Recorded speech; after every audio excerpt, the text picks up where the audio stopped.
인도하여 주옵소서. 예수님의 이름으로 기도드립니다. 아멘.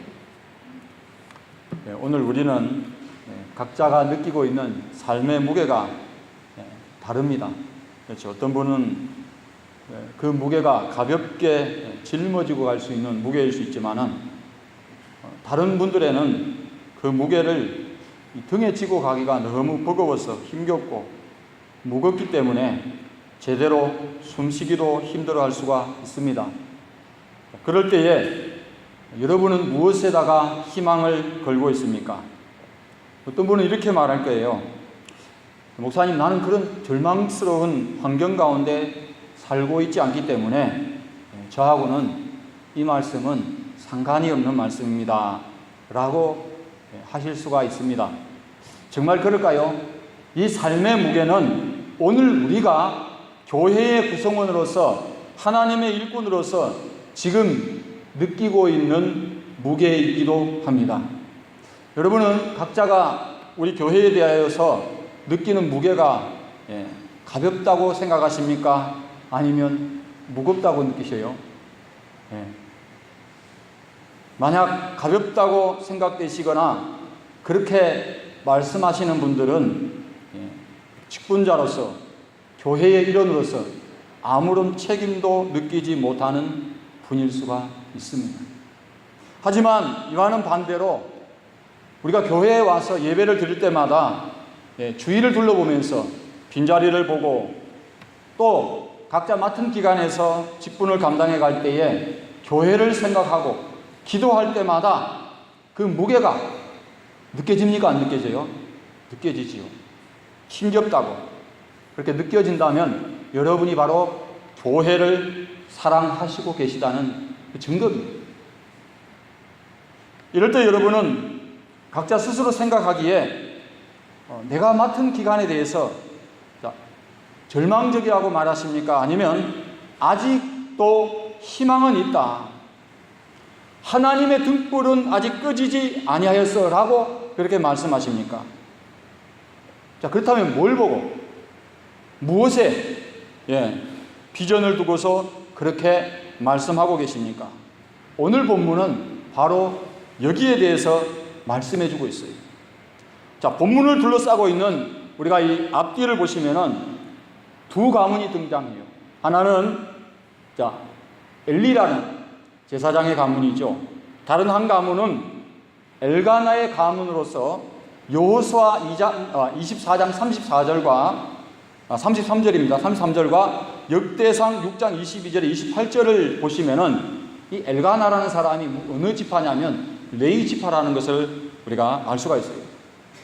자, 그런데 성경은 이들 두 가문 엘리와 엘가나의 가정에 대해서 우리가 사무엘상을 읽어보시면은 여러분이 느끼실 거예요. 바로 마치 서로 비교해 주듯이 그렇게 성경이 이렇게 구성되어 있어요.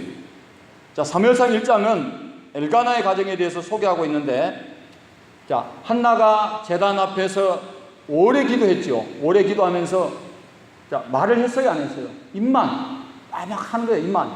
그러니까 엘리 제사장이 보고 네가 언제까지 술에 취하여 있겠느냐, 그렇게 한나에게 그렇게 말을 합니다. 그러면서 포도주를 끊으라 그렇게 말합니다. 자, 그리고 기도에 대한 응답으로 한나는 사무엘을 낳습니다.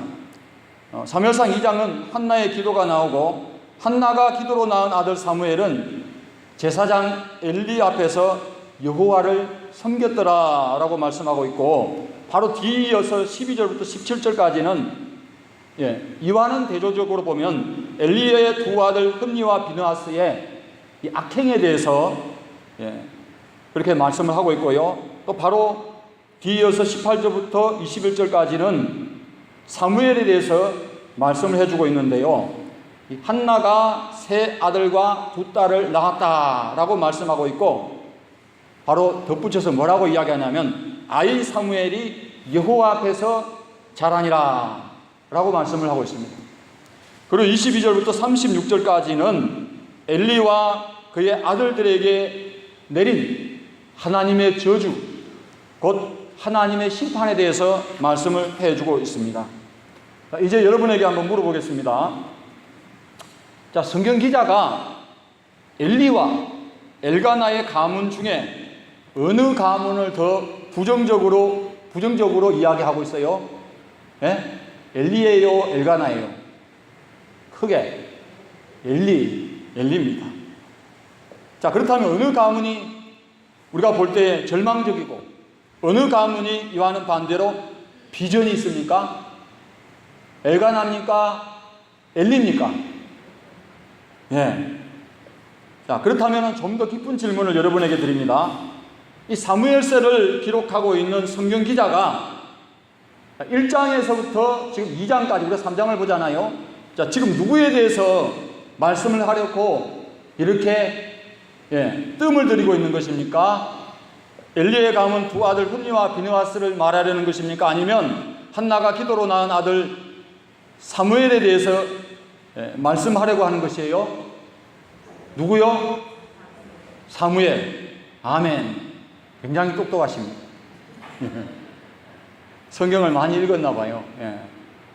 자, 그런데 왜 사무엘에 대해서 말씀하려고 하는데 엘리와 그 두 아들들이 등장하고 있는 것일까요? 자, 그것은 엘리와 그 두 아들 흠니와 비느하스를 본다면 이스라엘을 향한 하나님의 비전은 없지만 절망적이지만은, 다시 말씀드리면 하나님의 등불은 꺼질 수밖에 없지만 아직 희망은 있다는 거예요. 그 희망이 누구라는 거예요? 누구? 사무엘. 아멘. 사무엘입니다. 사무엘이 하나님의 비전이에요. 그렇기 때문에 하나님의 등불이 아직 꺼지지 아니하였다고 말씀하고 있는 것입니다. 그러므로 우리는 성경 기자가 무엇을 보고 비전이 없다고 하는지, 이거를 우리가 볼 수 있어야 하는 거예요. 자, 그렇다면은 이제 좀 더 여러분의 이해를 돕기 위해서 여러분에게 제가 힌트를 몇 가지 드릴 텐데, 성경 몇 구절을 제가 말씀을 드릴 거예요. 사무엘상 1장 27절, 28절, 그리고 사무엘상 2장 11절, 21절, 26절, 35절, 그리고 3장 1절부터 21절 말씀이에요. 자, 이 말씀들을 여러분 읽어보시면은 사무엘이 하나님께 부르심을 어떻게 해서 받게 되었는지, 어떻게 해서 선지자로 세움받게 되었는지를 엘리와 그 아들 흠니와 비느하스와 비교하면서 하나님의 말씀이 전개되어 있어요. 자, 대표적으로 몇 가지 말씀드리면, 사무엘은 제사장 엘리 앞에서 여호와를 섬겼다는 거예요. 엘리가 누구예요? 성경에서 볼 때에 제사장이지만 부정적으로 이야기하고 있어요. 절망적이에요. 그죠? 근데 그 엘리 앞에서, 제사장 엘리 앞에서 여호와를 섬겼더라. 자, 그렇게 말씀을 하고 있습니다. 자, 아이 사무엘은 점점 자라매 여호와와 사람들에게 은총을 더욱 받더라. 반대로 뭐예요? 엘리와 그 아들 흠니와 비느하스는 사람들에게 뭐예요? 고발을 당합니다. 놀림거리가 되고 웃음거리가 되고 비난거리가 되고. 자, 결국 아이 사무엘은 하나님의 기름 부음을 받은 제사장이요 선지자가 되어서 하나님 마음과 그 뜻대로 행할 것이며 그는 충실한 제사장이 될 것이라고 말씀하고 있어요. 여러분에게 다시 한번 묻겠습니다. 자, 그러면 성경 기자는 사무엘의 어떤 면을 보고 하나님의 비전이 있다고 말씀하고 있습니까? 그건 너무나 우리가 쉽게 말할 수 있는 것이지만 우리가 이 말씀을 깊이 명심해야 돼요. 그것은 여호와를 섬겼다는 거예요. 여호와 앞에서 자라갔다는 거예요. 하나님 마음에 있는 것, 하나님 뜻대로 행한다는 거예요.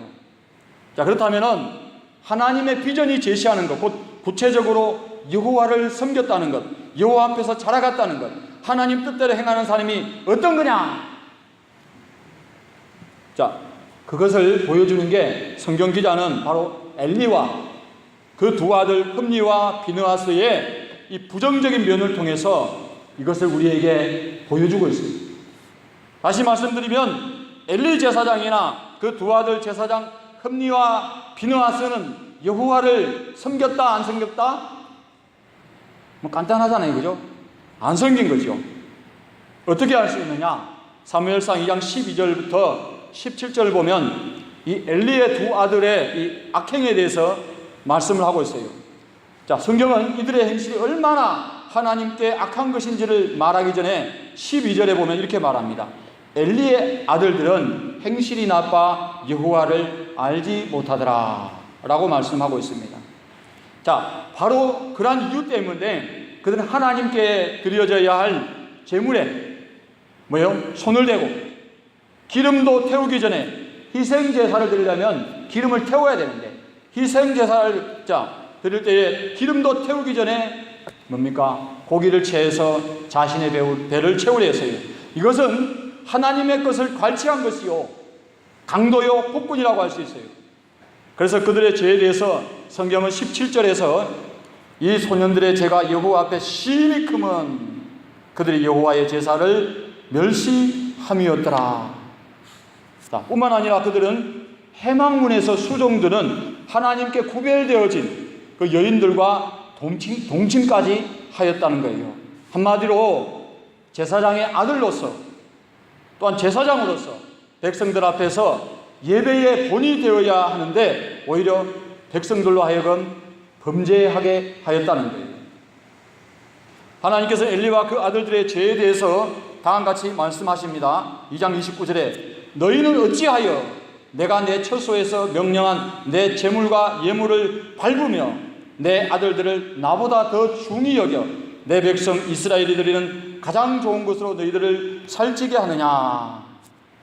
아멘. 여러분, 하나님을 섬긴다고 할 때에는 여러분 하나님을 하나님 되게 하신다는 그런 의미가 있죠. 그것은 하늘과 땅과 바다와 육지를 지으신 하나님만이 우리의 유일한 예배의 대상이 되신다는 것이며 그 하나님의 말씀에 순종한다는 것을 뜻하는 것입니다. 이것이 바로 하나님께 합당하게 영광을 돌린다는 그런 의미입니다. 여러분, 우리가 하나님께 드리는 이 예배를 경홀히 여기고 무시하는 것은 여호와를 섬기지 않은 것으로 평가될 수가 있고, 하나님의 말씀에 순종하지 않는 것은 하나님을 존중하지 않고 멸시한 것으로 평가될 수 있음을 우리는 기억해야만 합니다. 이것은 사무엘상 2장 30절을 우리가 읽어보셔도 알 수가 있어요. 자, 그러므로 사랑하는 성도 여러분, 우리가 비전이 있다고 없다고 말할 때에 성경적 근거는 뭐냐? 바로 하나님께 드려져야 할 예배가 무시되고 경홀하게 다루어진다면 거기에는 비전이 있다 없다? 없다는 거예요. 그리고 불신자들에게 우리는 하나님을 드러내고 세상의 빛으로 소금으로 살아가야 함에도 우리가 악행을 일삼는다면, 세상 사람들보다도 더 못한 삶을 산다면 거기에도 하나님의 비전은 있다 없다? 없는 거예요. 이것을 믿으시기 바랍니다. 자, 그렇다고 한다면은 하나님의 비전이 있고 없고가 왜 우리에게 중요하느냐? 자, 단순히 내가 맡고 있는 기간의 인원이 줄어들고 늘어나고, 자, 우리 교회가 부흥하느냐 아니면 부흥하지 못하느냐, 그것이 중요하기 때문에 비전이 있고 없고가 중요하다고 말씀하는 것입니까? 그것이 아니에요. 성경을 볼 때 우리는 비전이란 말을 일반적으로 쓰는 비전하고 성경에서 말하는 비전하고는 우리가 같게 보면 안 됩니다. 왜냐? 그것은 하나님의 비전입니다. 하나님의 비전이 있는 곳, 하나님의 비전이 있는 사람은, 여러분 잘 들으세요. 자, 비전이 있고 없고가 왜 중요하냐면, 비전이 없는 사람은 말입니다, 영적으로 올바른 판단을 내릴 수가 없어요. 만약 여러분이 교회의 기도도 잘하면, 기간을 맡고 있는 기관장이라면 내가 내린 영적 판단으로 인해 그 결정이 바른 것이 아니라 잘못된 것이라면 어떻게 해야 되겠어요? 거기에 비전이 있다고 할 수 있습니까? 거기에는 비전이 없습니다. 자, 그 대표적인 예가 바로 엘리 제사장의 경우인데, 자, 본문 3장 2절을 보시면은 엘리의 눈이 점점 어두워져 잘 보지 못하는 그때에 이 말씀이 있어요. 자, 이것은 문자적으로 엘리가 나이가 많고 늙었기 때문에 자, 앞이 잘 안 보인다는 자, 그런 말씀도 뜻하지만은 이것은 엘리가 그만큼 영적인 판단력이 둔해졌다는 거예요. 그래서 그 판단력이 흐려져 가지고 잘못된 판단을 할 수가 있다는 거예요. 이것이 보면 사무엘상 1장 12절부터 16절을 보시면은 한나가 마음이 원통해 가지고 실로 성소에 나와 가지고 기도하잖아요. 예, 막 기도하는데 오랫동안 기도하다 보니까 술 취한 여자로 오해받았잖아요. 자, 그런데 한나 말을 들어보니까 1장 16절을 보니까 나를 악한 여자로 말하지 말라 할 때 이 히브리어가 무슨 뜻이냐면 벨리알의 딸이란, 벨리알의 딸. 너는 한마디로 하면 너는 진짜 마귀 자식이라. 너는 마귀 자식이라. 술 끊으라. 여기 어딘데? 그렇게 판단한 거예요. 판단을. 자, 진짜 마귀 자식들은 누구예요? 2장 12절에 보니까 엘리의 두 아들은 불량자라 이런데 여기 히브리 원어가 뭐로 되어 있냐면 벨리알의 아들들이다. 진짜 마귀 자식이 누구예요? 예. 그러니까 제대로 보지를 못하니까 결국은 자기 아들들이 그렇게 될 수밖에 없었던 거 아닙니까? 자, 어떻습니까? 여러분의 기관의 지도자는 바른 영적 판단으로 기관을 이끌어가고 있습니까? 만약 그렇지 못하다면 비전이 없다고 할 수가 있어요. 자, 이와 반대로 바르게 영적으로 판단하고 있다면 비전이 있는 것입니다. 자, 둘째로 왜 우리에게 이 비전이 있고 없고가 중요하냐면 하나님의 비전이 있는 곳에 하나님의 비전이 있는 사람에게는 하나님의 말씀이 임하는 거예요. 하나님의 말씀이 참되게 선포되는 거예요.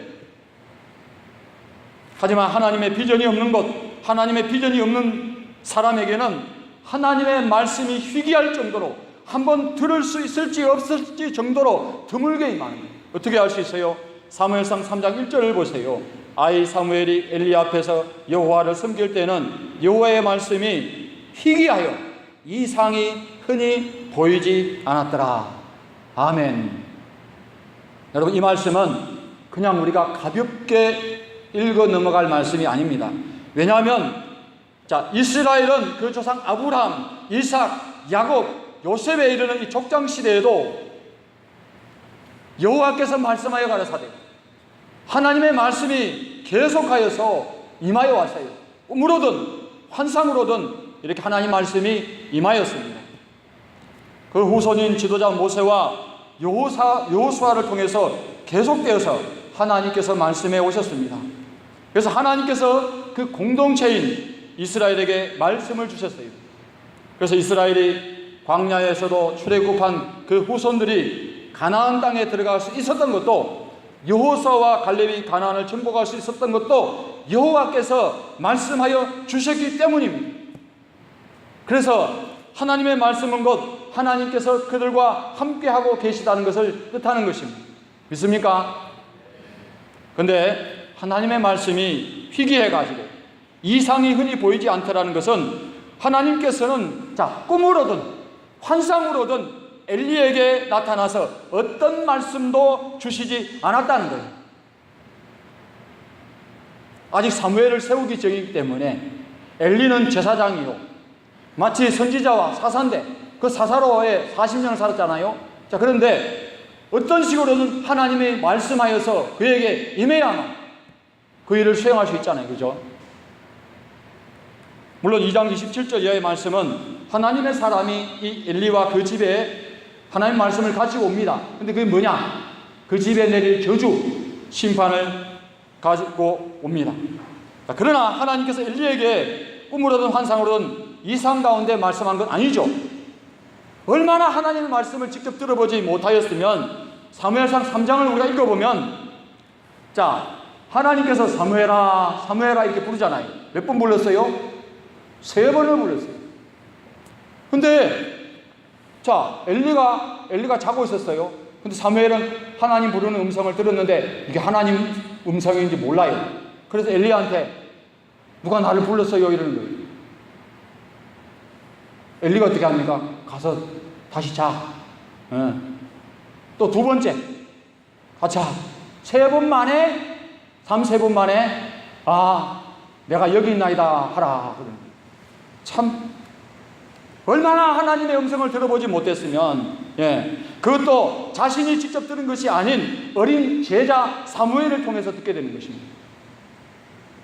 그러므로 하나님의 비전이 있는 곳에는 하나님의 말씀이 임하고 하나님의 이상이 흔하지만, 그래서 하나님께서 함께 하시지만, 하나님의 비전이 없는 곳에는 하나님의 말씀이 임하지 않고 하나님의 이상이 흔하지 아니하여 하나님께서 함께 하지 않으십니다. 왜입니까? 거기엔 더 이상 비전이 없기 때문에 그렇습니다. 거기엔 더 이상 하나님을 섬기는 것도 하나님의 마음을 다하여 성품을 다하고 정성을 다해서 예배하지 않기 때문에 그렇다는 거예요. 세상의 빛이 아니라 어둠으로, 세상의 소금이 아니라 오물을 뒤집어 쓰고 살기 때문에 거기엔 하나님의 비전이 없는 거예요. 하나님께서 함께 하실 수 없는 것입니다. 여러분 기억하시기 바랍니다. 하나님의 비전이 없는 곳에는 낭패와 실망밖에 없어요. 결국 끝은 뭐냐? 하나님이 함께 하시지 않기 때문에 하나님의 비전이 없는 지도자가 이끄는 군대는 적들에게, 원수들에게 패배할 수밖에 없다는 거예요. 그 말씀이 사무엘상 4장의 말씀입니다. 특히 4장 10절과 16절에서 18절 말씀을 보면, 블레셋 사람들이 쳤더니 이스라엘이 패하여 각기 장막으로 도망하였고 살육이 심히 커서 이스라엘 보병에 엎드린 자가 3만 명이었으며 하나님에게는 빼앗겼고 엘리의 두 아들 흠니와 비느하스는 죽임을 당하였더라. 그리고 18절을 보시면 하나님의 길을 말할 때에 엘리가 자기 의자에서 뒤로 넘어져 문 곁에서 목이 부러져 죽으니 나이가 많고 비대한 까닭이라. 그가 이스라엘의 사사가 된 지 40년이었더라. 아멘. 여러분 이상하지 않아요? 여러분 이 성경을 읽으면서 성경을 좀 많이 읽어본 분들은 좀 기억을 할 거예요. 그들은 하나님의 법궤를 앞세우고 전투를 했어요. 전투를 하기 전에 하나님의 법궤를 가져와라. 그래서 하나님의 법궤가 그들에게 도착했을 때에, 진영에 도착했을 때 어떻게 했느냐? 와! 한 거예요. 이제 우리 승리는 우리 거다. 왜? 하나님의 법궤가 여기 있으니까. 근데 전투에서 패배하고 하나님의 법궤는 블레셋 군대에게 빼앗긴 거예요. 그들은 이 전투에서 패배했죠. 법궤를 앞세우고 하면 이길 줄 알았는데 왜 그랬을까요? 이미 그 전에 법궤를 앞세우고 승리한 경험이 있었기 때문에 그런 거예요. 먼저 여호수아 3장에 보시면 가나안 땅의 여리고성을 점령하기 앞서서 무슨 강을 건너가요? 요단강. 근데 요단강이 그냥 건너갈 수 있어요? 못 가는 거예요. 막 물이 철철철 건너갔다가 그는 그 물살이 세가지고 죽게 생긴 거예요. 그래서 어떻게 했어요? 그 제사장 보고 어깨를 매라는 거예요. 법궤를 매라. 매고 발을 디디면 그때부터 물이 딱 멈추는 거예요. 위에서부터. 법궤를 앞세웠는데요, 요단을 건넜어요. 그리고 우리가 잘 아는 대로 여호수아 6장에 보면은 여리고성을, 이 견고한 여리고성을 점령할 때 어떻게 합니까? 제사장들 보고 법궤를 매라 그래요. 제사장 7은 양강나팔을 잡으라는 거예요. 매일 한 바퀴 돌다가 7째 날은 7바퀴 도는 거예요. 양강나팔을 부는 거예요. 그거 와! 하는 거 어떻게 됐어요? 무너졌어요. 그때 법궤가 앞세워진 거예요. 그렇죠? 법궤를 앞세우고 나갔더니 결국은 승리를 한 거예요. 그런데 어떻게 된 거예요? 하나님의 법궤를 앞세우면 승리는 보장된 거 아니에요? 그러나 법궤만 그들과 함께 있었지 거기에는 하나님의 비전이 없었기 때문에 하나님께서 함께 하시지 않은 거예요. 할렐루야. 이제 이 말씀을 여러분에게 적용해 보시기 바랍니다. 여러분이 속한 기관에, 우리 교회에, 그리고 우리 가정에 각자 적용해 보시기 바랍니다. 우리가 이 말하는 비전이 있고 없고의 판단 기준은 무엇이에요? 지금 몇 사람이 모이는가? 유년주일학교와 중고등부와 청년대학교에 이르는 자, 다음 세대에 모이는 인원이 얼마나 되는가? 그거에 있어요? 그거에 있지 않아요. 물론 도움은 되겠죠. 그러나 그게 주된 것이 될 수가 없다 그 말입니다. 그것도 아니라면 뭐 유머스럽고 감동적인 설교입니까? 아니면 잘 지어진 교회 건물이에요? 거기에 비전이 있다 없다 그렇게 말할 수 있어요? 그거는 세상이 보는 기준이에요. 세상에서 볼 때에 뭘 갖췄고 뭘 갖춰서 당신은 비전이 있습니다. 그게 세상이 보는 비전이에요. 하나님의 비전은 그게 없어요. 근데 우리는 자꾸 세상이 보는 비전에 갖다가 하나님의 비전이 있다고 말을 하네요. 성경하고 안 맞는 거죠, 우리가 사는 게. 실제로 여러분, 우리가 살아보니까 성경하고 안 맞는 일이 많죠. 근데 성경이 맞는 거예요. 하나님이 그렇게 말씀하시면 그게 맞는 거예요. 그러니까 우리가 지금까지 눈을 뭘로 가지고 살았어요? 성경의 안경을 가지고 본 게 아니고 뭐예요? 세상적인 기준과 판단과 잣대를 보고 그렇게 한 거예요. 그래서 무슨 대학을 졸업해서, 명문대학을 졸업해서 무슨 박사학위가 있어서 그래서 거기에 비전이 있다 없다 그렇게 말하는 게 아니라 그 말입니다. 말씀 마치겠습니다. 지금 여러분의 가정은, 여러분이 맡고 있는 기관은, 그리고 우리 교회는 하나님의 등불이 꺼져가고 있다고 생각하십니까? 아니면 하나님의 등불은 아직 꺼지지 않았다고 그렇게 생각하십니까? 그렇다면 무엇을 보고 그렇게 비전이 있다고 없다고 하는 것인지 그렇게 말씀하십니까? 그럼 다시 한번 말씀드립니다. 비전이 있느냐 없느냐는 사람의 모이는 숫자나 훌륭한 제자 양육 프로그램, 잘 지어진 예배당, 유머스럽고 감동적인 설교가 아니라고 했어요. 그것은 주된 것이 될 수가 없습니다. 왜? 적게 모이는 교회도 숫자도 뭐예요? 거기에 하나님의 비전이 있으면 부흥되잖아요. 그렇잖아요. 잘 준비된 제자 양육 프로그램이 없어도 거기에도 하나님의 비전이 있습니다. 그렇게 설교가 딱딱하고 감동적이지 않아도 거기에도 하나님의 비전이 있어요. 또한 잘 지어진 건물이 아니더라도 임대 건물인 개척교회라 할지라도 거기에도 하나님의 비전이 있습니다. 왜입니까? 하나님의 비전이 있는 곳에 누가 함께 하십니까? 하나님이 함께 하시는 거예요. 하나님의 비전이 있는 사람과 함께 하시고 그를 통하여 하나님은 일하세요. 그래서 그가 하는 일마다 행통하게 하시고 그의 말이 하나도 땅에 떨어지지 않게 하시는 줄로 믿으시기 바랍니다. 이게 성경이 말하는 거예요. 그 말씀이 어디에 있느냐? 사무엘상 3장 19절을 읽고 우리 마치겠습니다. 사무엘상 3장 19절.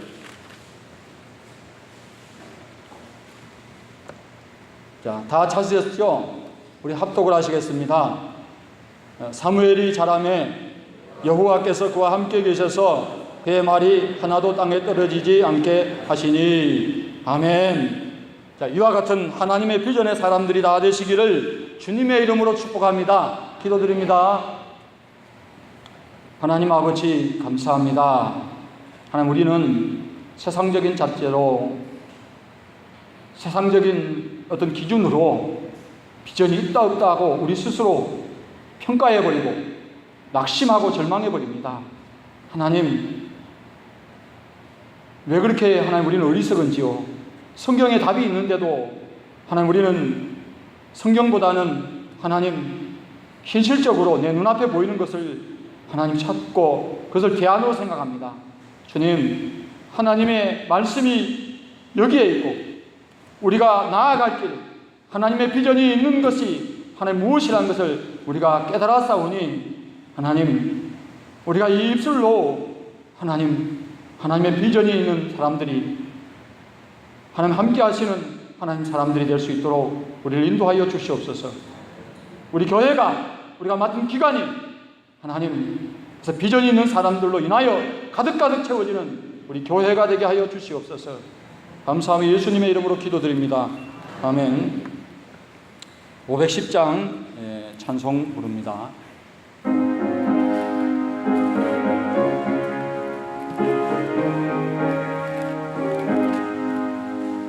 하나님의 진리 등대 길이 빛나니 우리를 더 등대되어 주의 사랑 비추세 우리 작은 불을 켜서 험한 바다 비추세 물에 빠져 헤매는 이 간절해여 살리세 죄의 밤은 기뻐하고 성난 물결 설렌다 어디 불빛 없는 가고 찾는 물이 많구나 우리 작은 불을 켜서